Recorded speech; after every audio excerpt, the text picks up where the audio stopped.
patros in the place of the father.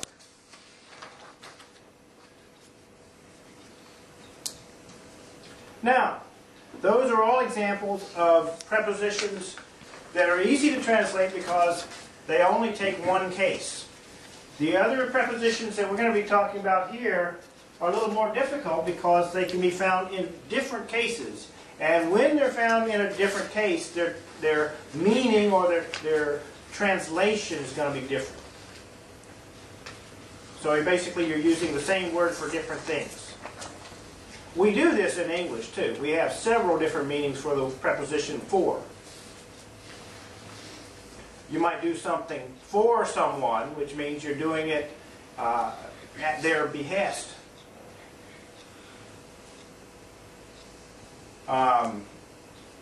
What is another meaning of the word for? Because? Right. I didn't go for I was sick. The word for can mean because. And that, in fact, the same word, the word gar, has the same problems in Greek. It can be translated in various different ways.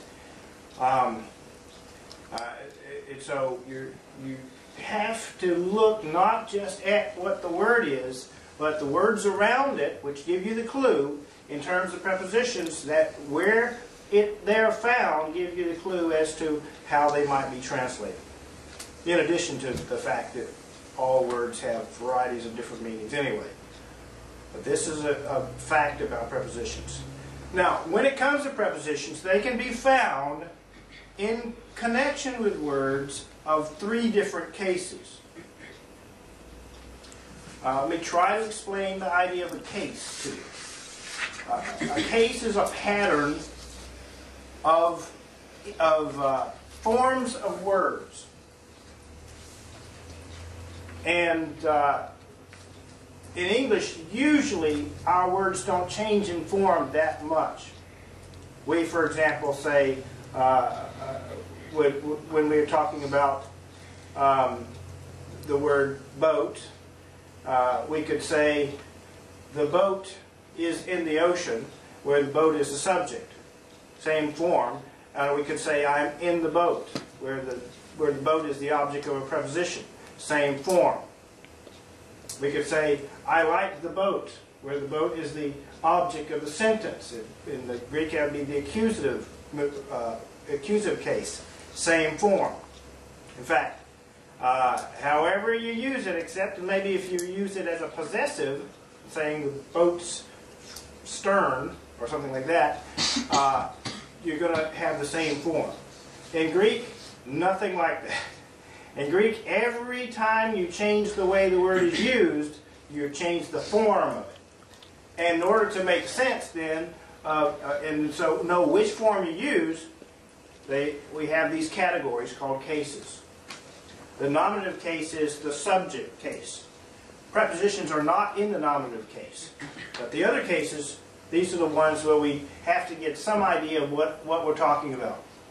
Normally, when something is in the genitive case, that means it is either a possession or it is a description of some kind of proximity or away from. We call the genitive the of case. And when you're looking at a definite article, you would translate a definite article in the genitive as to the, or rather of the. Dative, you would translate as to the. And dative has a number of meanings too when you're just looking at the definite article. But the form of the word changes in the dative. And the accusative, I'm sorry, I'm having a little problem pronouncing tonight. I'm sorry about that, but that's a dental issue that's going to be solved soon. Accusative is the case of the object. That is what we would say in the English, the predicate of the sentence. When you're talking about the object of the verb, what the thing that the verb's action is directed toward. subject is the person who is doing the action. The object is the one receiving it. And so that's the accusative case. Now I say that's generally the meaning of the cases. But when you put a preposition to that meaning, those general meanings don't apply. Those prepositions then take on the meaning of that particular phrase. You have a prepositional phrase that would include a preposition and a noun. And in that phrase, you might have a genitive noun, but instead of translating it as of, you might translate it as by, or you might translate it as upon. The meaning is going to change with the preposition. So those are the general ideas behind cases. And so now let's look at the prepositions that take more than one case. Dia is an example. It is found in both the genitive and the accusative cases. If the word is found with a noun in the genitive case, the phrase might be translated through and then the name of the noun, or by means of. If it's found in the accusative case, then the phrase would be translated because of, the prepositional phrase together with the noun.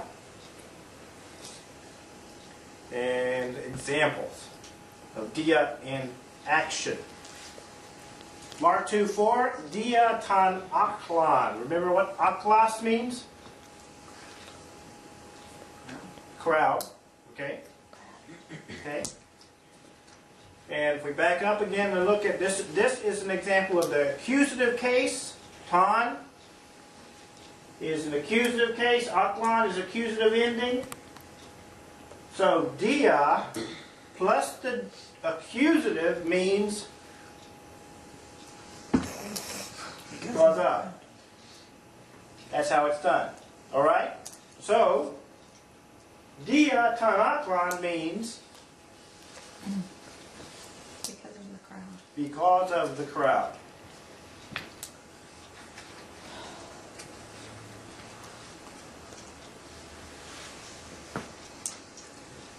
Another example of a preposition with two cases, it can be found in two cases. Meta, in the genitive, translates as with.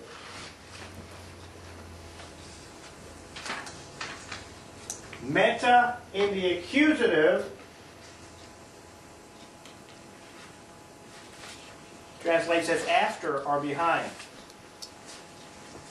And you understand those are two separate concepts. But that's the way it is. You're using the same word. And what changes the meaning for you is the case that is found in the actual forms of the other words that it's around.